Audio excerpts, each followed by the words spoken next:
All right, welcome everybody to the movie Blockbuster review. This is episode 1. Now, if you're a fan of the show, you're probably wondering, no, this is really episode 13, but nope, the summer is over. So this is episode 1 of the movie Blockbuster review. And as always, I have my gracious host, Richard Optimus 124 Brown. Tell the people hello real quick. How's it going, everybody? All right, and now we are reviewing the very first movie of the movie Blockbuster review show, starring Denzel Washington, featuring that girl from Kick-Ass, The Equalizer. So, as always, Richard, go ahead and start it off real quick. You know what? This is probably one of the first movies, I guess, that I would say over the summer that kind of met my expectations. No, not summer. Not summer. It's no longer summer. Okay, yeah. Well, that's right. Okay, yeah. So that was just a break. We're actually technically we are in fall anyway. This actually met my expectations in terms of Denzel's part in the movie. I'm glad the movie was really focused on him and then the people that he was kind of attached to, but it wasn't like overbearing. The movie was mainly about Denzel's character overall. It played very well to build up to, I guess, that ending sequence, and we'll go into that a little bit later. But the movie did a very good job of actually showing how he was a guy trying to just do the right thing and make things in the world balance, which is what the title of the movie goes for. Overall, it's like I really, really enjoyed it. The one thing about it that you'll probably wonder is from the trailers that was a little different from the actual movie was the fact that Chloe Moretz, whatever her last name is, and I probably would have butchered it, but that actually, in all honesty, she wasn't in the movie very much. She was actually in the movie maybe 7 to 10 minutes of screen time, and then pretty much that's a stretch. Yeah, and that's even a stretch, and that was quite a surprise. Like they established his motive of why he is the Equalizer, and then it was through her. It was through a gentleman that he worked with at the knockoff of Home Depot. And all of these people, it kind of just made it where it gave him a reason why to fight. It's almost like if Batman was a real person. That's pretty much the best way I could put it. The one thing I would say that did surprise me, though, is that it wasn't as action-driven as I thought it was going to be. Like, it had action set pieces, but that's not really what drove the movie home. It is not the equivalent of you take Liam Neeson out and put Denzel Washington in, and this is called the black version of Taken. Hold on, Richard, can I just pause you right there? Yeah, go ahead. Because you are living inside of my head. Because, like, when you mentioned this is a real-life Batman, I was thinking, damn, that was the same thing I was thinking. And when you mentioned that this is not taking Liam Neeson out and putting a African black man in the role, I was like, damn, that's exactly what I was thinking. I'm like, it's like you're living inside of here right now. So I don't want to touch on those points because you're doing an excellent job, but I had to interrupt. Like, I have those same feelings. So please continue on. Yeah, I mean, and that was pretty much the thing about the movie. That's why it kind of worked. It was really just a man taking his skill set and being able to use it to do good.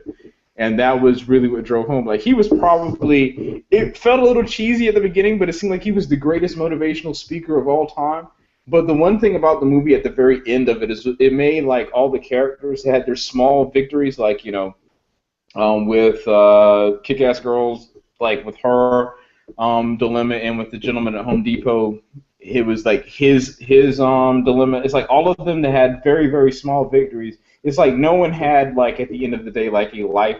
It was life-changing, but it wasn't at the point of where, like, they just won the lottery or all their problems are solved. It's like they still had to work for it, but he kind of was the person that gave them a little glimmer of hope, and I really enjoyed that. It was for a quote-unquote, I know this sounds like it was supposed to be like a superhero movie, but to say it was kind of like a superhero movie, this is probably the most realistic take on that genre that you can probably ever get. So I would have to definitely say I really did enjoy it. I would definitely recommend seeing it.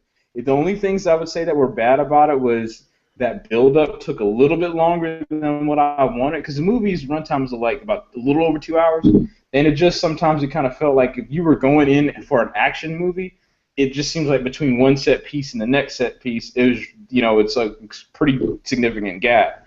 But the story behind who he was and how he played things out, that really is what kind of draws you in. So when you get to the last sequence of the movie, which is probably one of the best Predator sequences I've ever seen in a movie, to make you totally think about a home improvement store in a totally different way from here on out. But though, it was, I enjoyed it. Like overall, I have to say I really did like that movie. Okay, good, great. So Richard hit home on a lot of great points, and the one thing that we've preached a lot in this movie review segment that we've been doing since early this year is that don't blame the director, blame the person who writes the script. Mm-hmm. And this script, beautiful. Like Richard said, the first maybe 15, 30 minutes of this movie dragged along, but it's the necessary evil that you need to have. Right. Now, if the necessary evil to set up a movie is the majority of the movie, most people disconnect, write it off, terrible movie. Right. The climax of the movie really doesn't matter, no matter how great it is. You just write it off. But this movie, the setup to the climax of this movie was phenomenal. Mm-hmm. Was phenomenal. Mm-hmm. And it's because if you really sit back and after you watch this movie and you think about it, this is not a spoiler, I'm just telling you, if you think about it, the Denzel Washington delivering monologues really isn't in the movie. His acting skills do not portray in the first half of this movie, and you're just like, wow, it really, really works because the movie is so well written. And like you said, the other sub-characters in this movie, I can't say her name, but Shoei, I'm sorry for butchering your last name, not even going to try it. Her character works. Even though, like you said, it's not in the movie that long, it really works. The guy at the knockoff Home Depot, and it's funny that you said Home Depot because I was thinking Home Depot too, not Lowe's, when I watched the movie. His character really works, even down to the cash register lady who gets her ring stolen that you see in the preview. Her character works. Even the guy in the diner, his character works. Right. It's just so beautifully written. Like this movie, after reviewing so many movies, I can sit down and say that the guy who wrote this movie, and I really wish I remember your name so I can give you some props. You did a great job in writing this movie. It has, I'm pretty sure you could put Terrence Howard in for Denzel Washington and this movie would still be that good. That's how well written this movie is. Yeah, I see you laughing because everybody knows Terrence Howard. Yeah, it is that well written. And this is one of the few movies that I don't want to get early into the spoiler because it is so well written in the movie. Every character that is introduced is wrapped up and ended so well in this movie. Right. Even the guys who get introduced probably an hour into the movie, you have introduction, the premise of their character, and the ending of their character just like that. It is, there's no loose ends. There's not a wondering about, oh, well, what if this person does that, or what if this person does that? No, all those ends are tied up, and you're wondering what happens next. That's why when I was watching this movie, I was satisfied. I would agree. There you go. I was satisfied. I mean, even though we love Captain America and we love Edge of Tomorrow, it still left us with questions that needed answers. There's no doubt about that. Richard, can you argue? I would agree. Totally agree. Yeah, with the Equalizer, there is absolutely no questions left to be answered about any of the characters who were in the current movie that we saw. Now, this might be a tad bit of a spoiler, even though we haven't hit the spoiler section, is that at the end of the movie, the way it ends, we're thinking, yes, I would watch another one because of the way it ended. Only because of the way it ended. It has nothing to do with the characters that are introduced in this movie alone. And I think, in my personal opinion, that is great cinematography. Like, I think the closest thing that I can think of is the Transformers Age of Extinction. The way that movie ended, you know that, okay, yes, definitely there's going to be a sequel to that movie. But in this movie, the way it ends, you're thinking, if there is a sequel, yes, I will watch it. But if there's not a sequel, I am totally satisfied. Right. So with the Transformers movie, I kind of contradicted myself now because I really want a sequel to that movie. But in the Equalizer, I'm on the fence both ways. If there never is a sequel, I'm happy. If there is a sequel, you got my money. That's how great this movie is written. I totally love the script of this movie. It has nothing to do with the acting of anybody in the movie, even though there were several standouts. And when I say several standouts, I mean even some of the supporting actors were great standouts in this movie. Right. I'm if I had an Oscar vote, this movie is getting check marks so many times You know, in this movie. and the only reason why I see in with back to your statement about the performances, because Antoine Fuqua, he directed Training Day, so that was the movie that Denzel got his Oscar for, even though he was completely on the other end of the spectrum. Instead of being a motivational speaker, he was basically a rogue cop. But in this movie, with the way that all the characters are portrayed, I mean, that would have to be on the director's side of things, because, like you said, it's not a whole bunch of talking, it's more feeling. It's like you look and, like, you're talking about standout performances, even with the villains, it's like the villains had like a certain look about the way that they were talking to the other characters, or how they were use their certain inflection in their voice, or how they would be talking to one another. It's all of those things, and how the scenes were actually set up for how business was supposed to be carried out was done very, very well. So yeah, I would have to definitely agree with you, especially on those points there. Yeah, so I really want to get into the spoiler part of this movie. So All right, go on. let's just go ahead and roll into that. So All right. if you haven't, spoiler alert, if you haven't seen this movie, please, before I even give my recommendation of go see this movie, please go see this movie. I implore you to go see this movie. If you need money, reach out to me. I'll send you the money. Don't say that. Don't say that. I'm sorry. I take that back. Yeah. But please, please go see this movie. Please go see this movie. Don't reach out to me asking for money to go see this movie because I'm broke, just as you are. But still, find out some way to go see this movie. Donate a pint of blood. Go see this movie. Yeah. It really is just that good. And like I said earlier in the early part of my review, this summer, when I think back to this summer of watching movies outside of Captain America and Edge of Tomorrow, I really don't recommend too many movies that you should actually go see. This is the third movie that I recommend that you need to go see. And I will start off.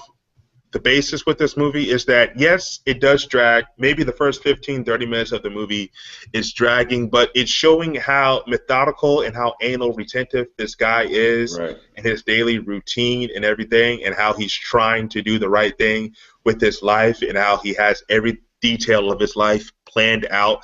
It even goes to the point to show you that he measures his spoon to napkin to book to edge of table ratio. Say that one more time for you. Spoon to napkin to book to edge of table ratio. He measures that, and if you pay attention, he does that at least 4 times in the movie. One time is dramatic, drawn out, so you can actually point that out, that he has this routine and he doesn't want it to be broken. He's very habitual in what he does, and when he gets broken, that's when he snaps and he goes into this rage. And he handles business, basically. And I'm sorry, we're spoiling. He kills a lot of people, and it really happens. So in the trailer, you see that first scene where he takes out the whole Eastern Syndicate of a Russian pimp. I don't know what to call it. The Russian pimp. It was a Russian mafia. Is really what it was, yeah. Russian mafia, yeah. So it goes on, not to get too much of a spoiler, it goes on with a great monologue in between Denzel Washington's character, Robert, and is it Salva Civi? Slavin, yeah, something like that. And they go back and forth and whatnot. And basically Slavin spits in Denzel Washington's character, Robert's face, and he's about to walk out. And then you're thinking, well, wait a minute. I know something's getting ready to happen because I saw the trailer. And then it shows how much of I don't know if it's OCD or just being methodical in his thinking and whatnot, but he closes the door 3 times. I'm just thinking, what was that about? And then when he locks it, I'm just like, yo, it's about to go down. And then that sequence that goes down, that is the actual first action sequence that you see in a movie. And I'm not Mhm. going to lie to you, you wait for it. But when you see it and then you realize what's happening and the setup that happened to it, you're thinking, okay, that works. That Right. works very, very well in the movie. And then he goes out and he takes out everybody. I'm not going to tell you how he takes it out because I want you to see the movie. And then it goes back to the Home Mart where he's working, the knockoff Home Depot. And earlier in the movie, they introduced the guy who's trying to lose weight to become a security guard, and they bring him back into the story, and he's pulling a tire. And you're trying to figure out, what does pulling a tire have to do with this movie right now, and Denzel Washington on the time clock. But as the movie plays on later on to the movie at the great ending sequence, like Richard mentioned, with the Predator sequence, which is phenomenal, by the way, that tire pulling sequence that you saw early on in the movie ties into the end of the movie. Right. And it's just, I'm in so much of an awe and how well written this movie is, because nothing in this movie goes without seeing. Even with the guy at the Home Mart that asks Robert McCall, what did you used to be as a person before you got this job here? Right. Denzel says, oh, I was a pimp. You know, Gladys Knight. I used to dance with the pimps and whatnot. And he starts to do the dance and whatnot. And then at the end of the Predator sequence, what song are they playing? Right. Midnight Train, Georgia. Midnight Train to Georgia, Right. Gladys Knight to the pimps. I mean, everything comes full circle. Right. And the guy who asked the question, it happens to be one of the hostages that they're holding at the very end. Even the girl who got her ring stolen, who he goes and he gets the ring back, is one of the hostages. It just ties everything. You don't have to worry about none of the characters being undeveloped. Even, like you said, Choi, her character gets slapped up, gets put in the hospital, and then she disappears for a long period of time in the movie. And then she comes back at the very mostly the whole movie. Mostly the whole movie. About maybe 70% of the movie, she just disappears. Right.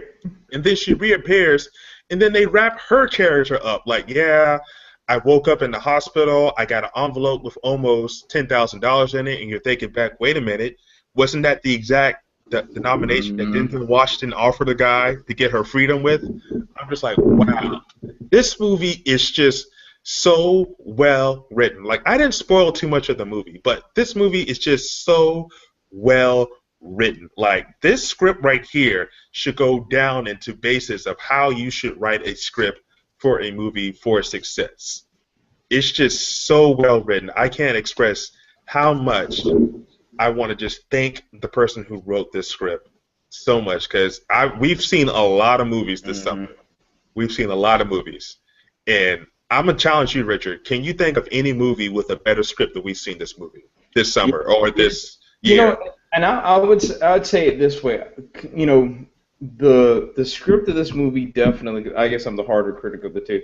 I can't say it's anything that's mind-blowing, quote unquote, but I would have to say, compared to all of the other movies that has come out over the summer or the course of this year, this one has the most attention to detail with it. So I don't know whether or not that's in part of the person who actually wrote the screenplay or the actual director himself, just kind of making sure he shows that these things are actually taking place. But to be honest, like Harry was saying, nothing really goes unnoticed. Everything that was put in the movie for some reason is reintroduced or closed out somehow in the course of the film. So it's like there are very, and I'm sure, of course, you're going to have that one guy who's going to make sure that is going to examine this movie, like CinemaSins or somebody will do it eventually.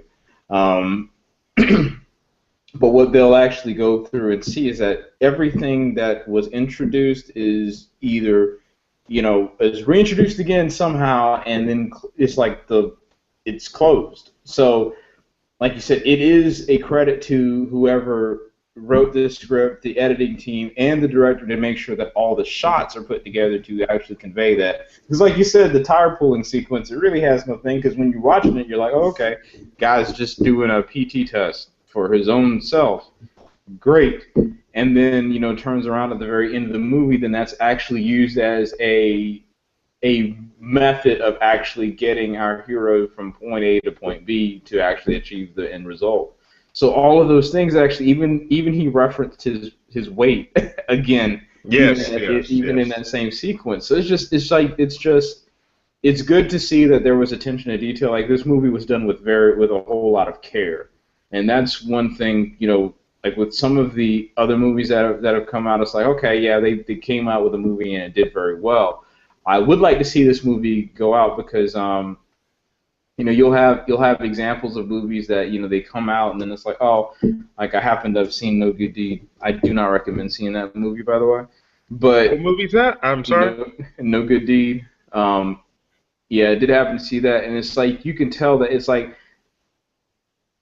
the attention to detail just wasn't there in this movie, and like with some of the others, because even you can point out flaws in like your Captain America and in your Edge of Tomorrow. You can point those flaws out, but the reality of it is that those movies were done with care and with passion. Like whoever is kind of at the helm of this thing really seemed like they wanted to actually create a pretty sound product.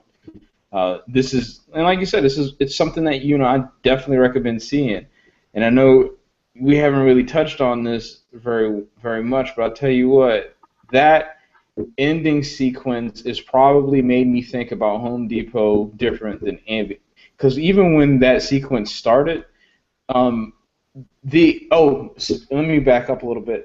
The other thing that I really liked is that this movie gave me something that was a little bit different from most other movies because you always have the hostage sequence where it's like either you choose to come with us, or you choose your friends. This one played it out differently because usually the hero never never goes to the friends. He always shows up at the main place, but he actually showed up to the place to help out the people that he cares about. And that was just a little bit differently done because you never really see that. Most times what you see is that the hero either goes to the place, takes out the villain, and then the people that are there, they're just kind of waiting until. But this time it's like the hero goes to the place with the people that he actually wants to help out versus actually tending to the needs of the other guy. So I really want to talk about that ending Predator sequence. Yeah, that was hard. Yeah, you mentioned very early in the show the ending Predator sequence was one of the best ones you've ever seen. I stopped and I think it was Predator 2 with the awful one with Danny Glover. There was that Predator sequence when in the meat locker. I was trying to think of, okay, this is what this was going to be like, and then it just blew that one out the water. And I'm gonna break it down for you, and that's why. It's because you first initially see Denzel Washington riding on a bus, and you think that he's going to turn himself over to the bad guys, like you said earlier, which normally what the hero does. Right. In these types of movies, is that he turns himself over, he gets killed, and the people who are held hostage get let go. End of movie. But no, Denzel goes to actually save the people who are being held hostage. Mm-hmm. The only other time in movies that I can think of in recent memory is The Dark Knight. Right. I can think of that Batman actually went to the tower where the Joker was holding all the people that he captured from the hospital, and he went to save them instead of taking out the people on the ships that he had out there. That's the closest thing I can get to it.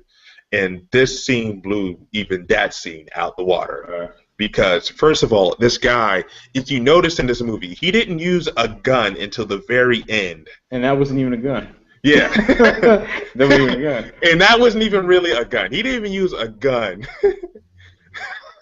in this whole movie. And we could talk about this Predator sequence for maybe 45 minutes to an hour, because that's how epic it was. Mm-hmm. That's how epic it was, because he literally used concrete and Constantine wire as a weapon. Mm-hmm. He used pruning shears as a weapon. He used a mirror as a weapon. And for some reason, they decided to make it rain inside of the building, and it worked for me. Yeah, it worked for me.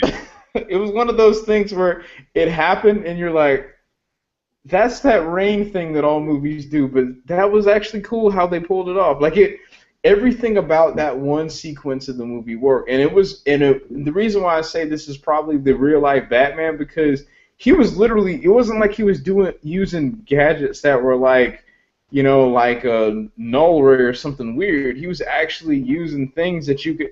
Because now I'm looking, and I walk into Home Depot now. I'm like, this is a dangerous place. Yeah, yeah. There's no lie. He used stuff that you can actually go and replicate yourself right now. You don't need a CIA or FBI badge. You can go down to your local hardware store and buy the stuff Yeah, that it he was used in this movie. It's kind of scary that there's actually probably somebody like him right. walking among us right now. But yeah, it opens your eyes.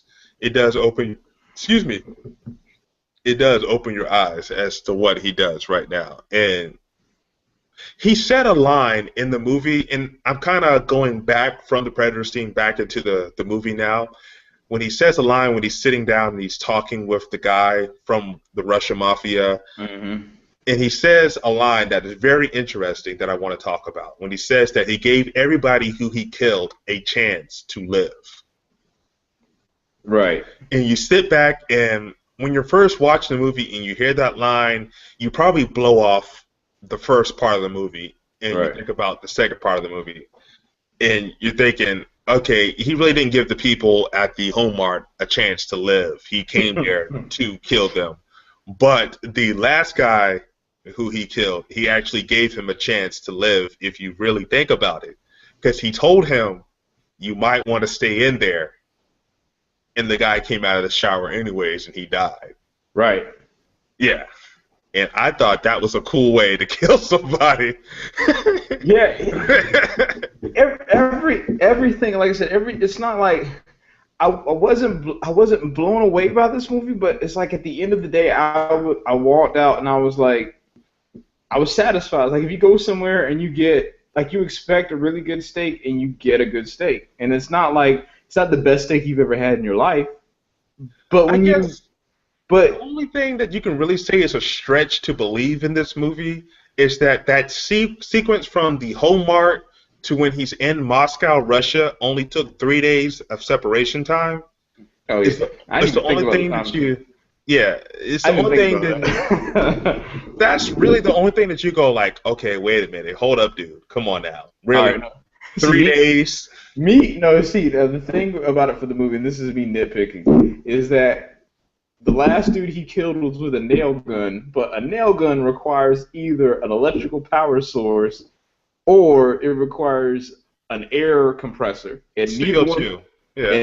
neither one of those were nearby. So I was kind of like, that was the Well, I believe button moment for me in the movie. But it's not. But okay, well, hold on.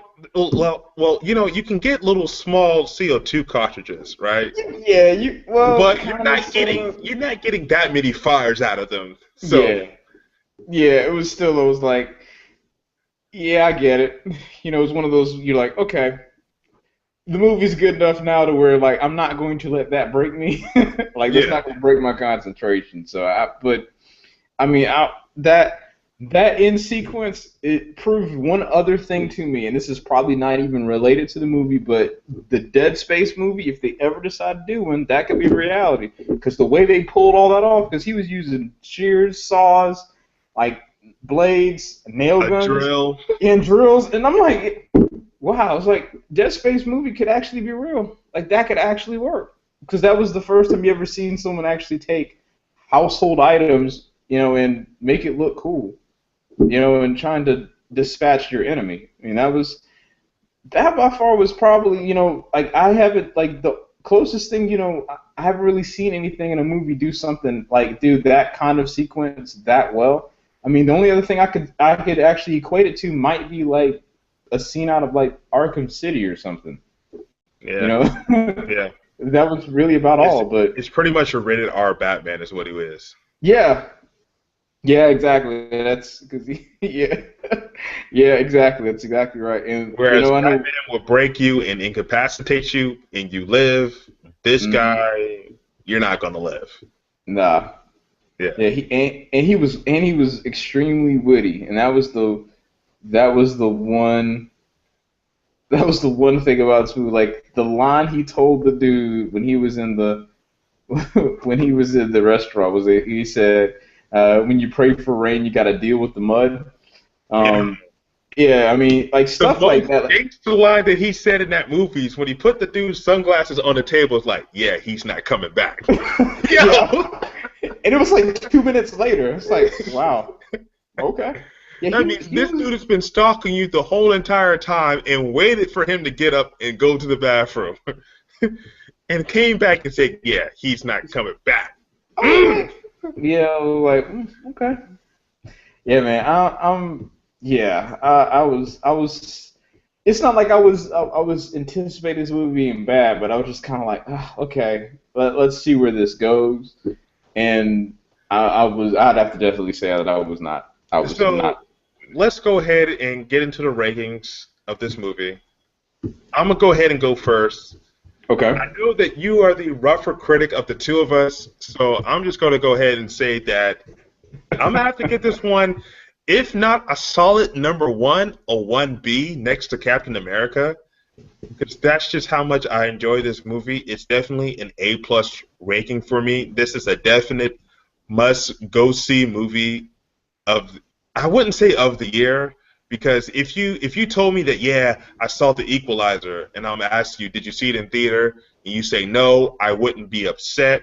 But if you told me that, yeah, I saw the Captain America and I really loved it, and I asked, hey, did you see it in the theater, and you said no, I'm like, wow, you missed out on a good movie in theater. That's the way, because Captain America is meant to be watched in Right. theaters. There's nothing to doubt that. Just because of the sound, the effects, that's meant to be viewed in a theater. This movie, the sound isn't going to blow your mind, but Right. the actual cinematography of this movie, don't wait to watch this movie in your home. You need to watch this movie as soon as possible. I So, mean, go support it. Yeah, definitely go support yeah, it. definitely. Please go support it. I was kind of shocked and amazed.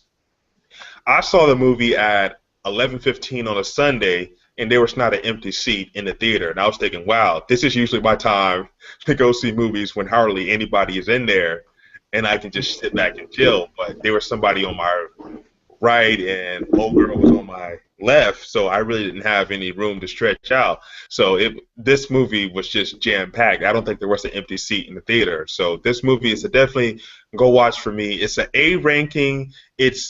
I'm gonna have to give it a 1B. I can't say it's a number one movie because I really do love Captain America that much this year, but I definitely rank it above Edge of Tomorrow, which was the second highest rated previously to the Equalizer movie.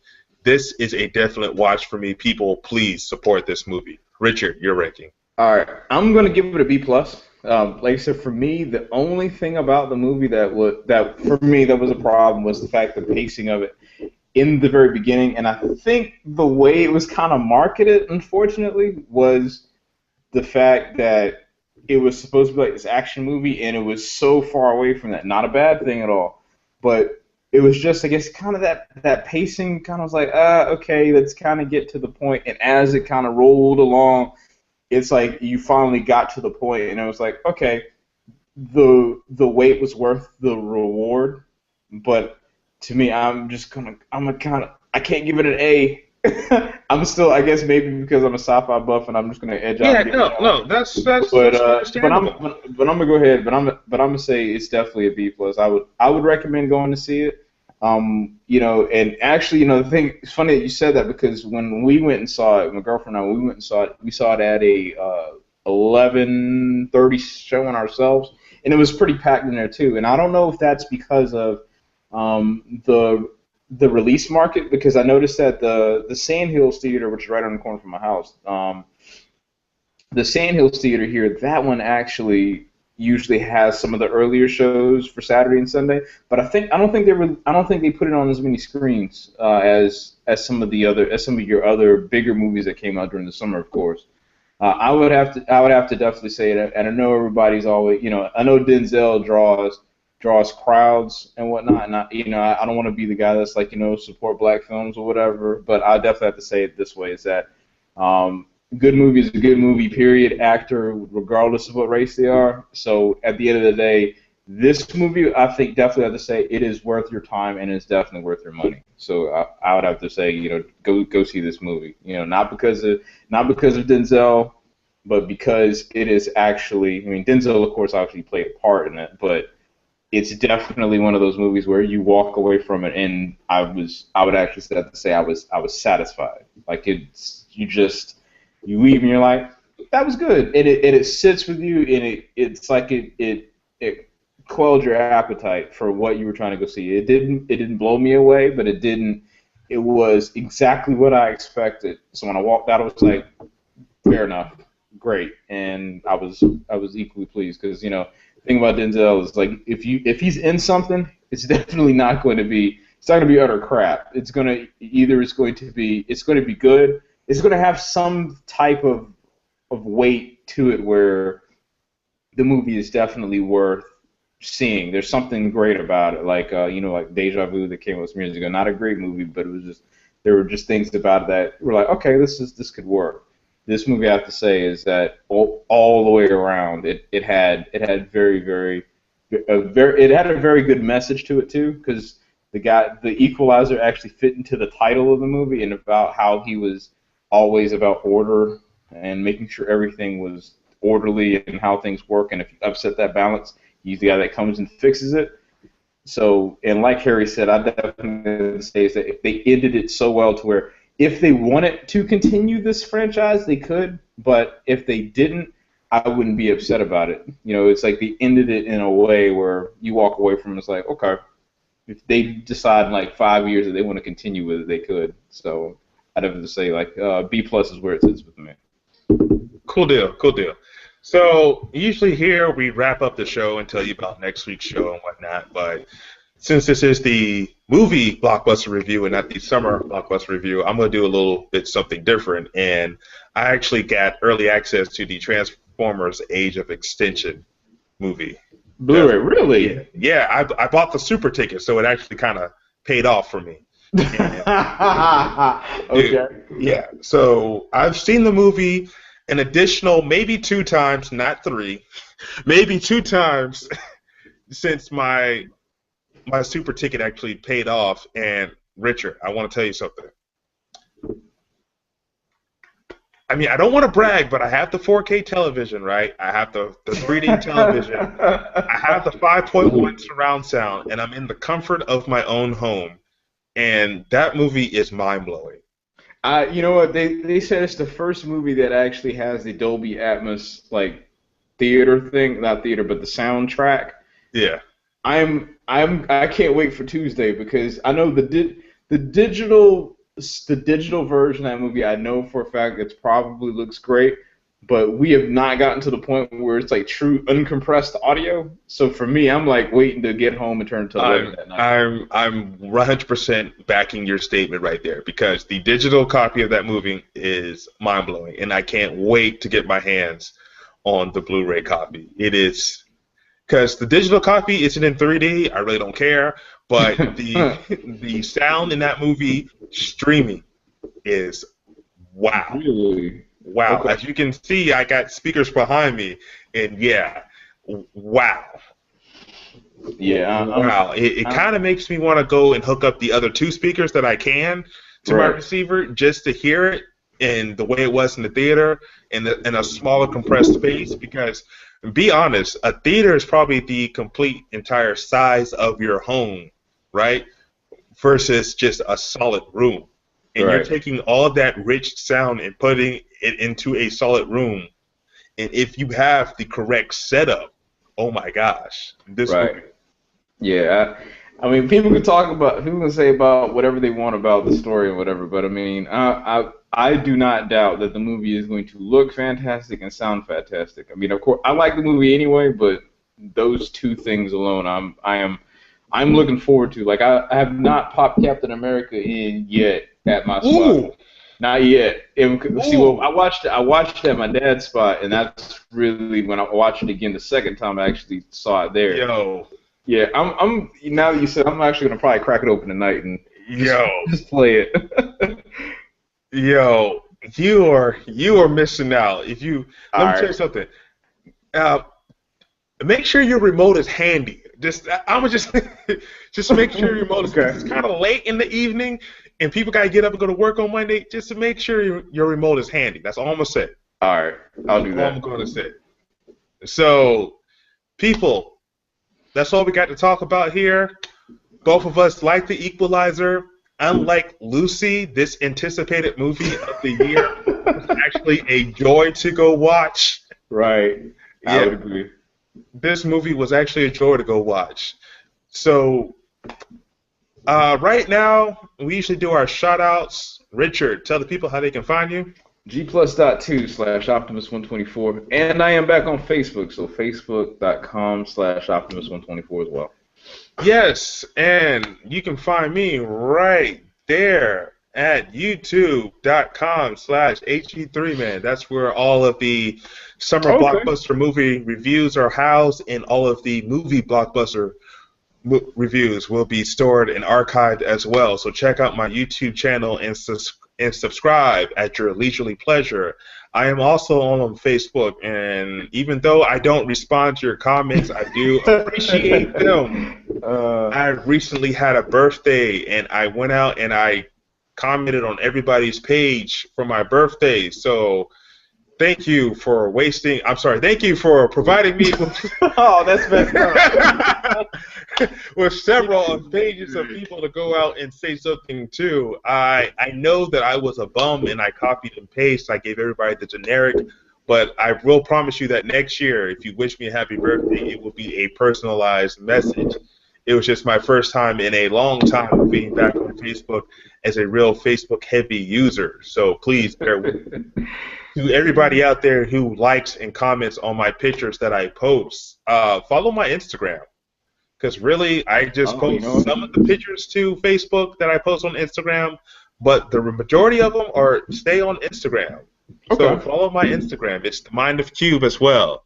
Follow me out there. I see a lot of stuff here in Atlanta, and I snap a picture. Like today, if I had my phone ready, I actually saw a guy try to use a corkscrew to open up a Grey Goose bottle. Okay. Yo, I am not lying. I seriously asked the person next to me, I'm like, hey, I thought Grey Goose was a twist top and you just pulled it out. I had to confirm with myself because I forgot. I thought maybe they switched it up. Oh no. Yeah. And he actually told the person that, hey, it's just a pull top. You twist and pull. He actually had a corkscrew out and was trying to open up a Grey Goose bottle. He was thirsty. That is the definition of thirsty. Yeah, he was thirsty. Right there. So, yeah, follow me on the Instagram if you want to see some pictures. I'm going to soon get back into my snapping pictures here in Georgia because now since the weather is changing, I can go back and get some more nature shots. Yeah. And I don't have to worry about bears and lions and tigers and snakes, mostly bears and snakes because lions and tigers aren't indigenous to Georgia. So, yeah, once again, I want to thank everybody for watching the show. I see we didn't have any live viewers this time. Not a problem. I'm going to post it to Facebook. I'm going to post it to YouTube. I'm going to send it out there to Twitter so you'll have a chance to go back and watch it. This is 100% my fault. I was out enjoying myself, so our 7 o'clock time was delayed an hour and a half. I do promise you that next show will be starting on, I can't really promise, but I will hope that next show will start on time at 7 o'clock on Sunday due to The Walking Dead coming back on in about 15 days, and that is a big I must watch TV show. Understood. So our next review will be of There's Absolutely Doo-Doo coming out next week. I mean, Annabelle is coming out on Friday, October the 3rd, but we really don't do scary movies. I really don't want to watch Annabelle because I don't want to admit how much of a punk I am because I jumped and screamed and cried at this movie. So I would like to skip Annabelle. And as I'm looking at the upcoming releases that are major movie releases, the only one that I see is going to be in about 2 weeks approximately, which is The Judge, which, as you said it greatly, is Oscar bait with Robert Duvall and Robert Downey Jr. That would be our 100% dramatic movie that we would review. Yeah. If you want to do that, I'm up for it. I'm going to go see it, so hey.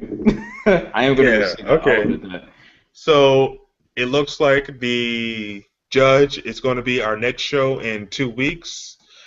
And after that, it's going to be The Fury coming up on Friday, October the 17th. So that review would be up on Sunday, the 19th of October. I'm out. I'm actually out on vacation Okay. that weekend, so I definitely want to see The Fury. I really want to see The Fury. So Okay. Yeah, I want to see that one too. So I'm good with that. yeah, so we'll discuss that when we talk about The Judge later on. But after The Fury, we are pretty much. When does Kingsman come out? That's like in November. Kingsman is 2015. Oh goodness! Wow. Yeah, it's gonna be a little wild. Yeah, it's gonna be a little wild, man. We'll have to see. We'll definitely have to see how that works. Yeah, Wow. it's pretty much a dull winter because there's the Nightcrawler on the 31st of October, which I saw that preview and I really don't know what that's about. Yeah, we were. Some people were thinking it was like the X-Men thing. It's like, nah, that's totally no. Yeah, there's Interstellar in November. I do want to see Interstellar. Now, I will say that. Yeah, that's a long way down the line. Big Hero 6 also comes out the same weekend as Interstellar. Ooh, I kind of want to see it. I haven't seen Wreck-It Ralph though, so I know they're not related, but I just to kind of see what kind of movie it's gonna be. I kind of want to see Wreck-It Ralph before I see that. There's Dumb and Dumber 2 in November. Yeah, There's yeah. the Foxcatcher, which is the space movie with Channing Tatum and Mila Kunis. Well, you never know, man. We might get this thing, and then you're like, we'll just do it just for the sake of doing it. Yeah. You never know. Yeah. There's the Hunger Games in November, which I'm going to go see the Mockingjay. Okay. Well, I don't have a problem seeing it because hey, if you're supposed to be an objective critic, you're supposed to see it anyway. So I guess that would work. Yeah. So it seems like October is pretty much a one movie hitter. In October, in November, we have a couple maybes out there. December lineup, I haven't even looked at that one yet, so we're not going to talk about that. Right. So October is going to be a real slow month for us people. Don't blame us, blame Hollywood. But we are going to let you go right now. This show here ran a little bit long, about 42 minutes, 47 minutes actually. Ooh, wow. But the movie we really liked. So that's a good thing. So until next time, adios.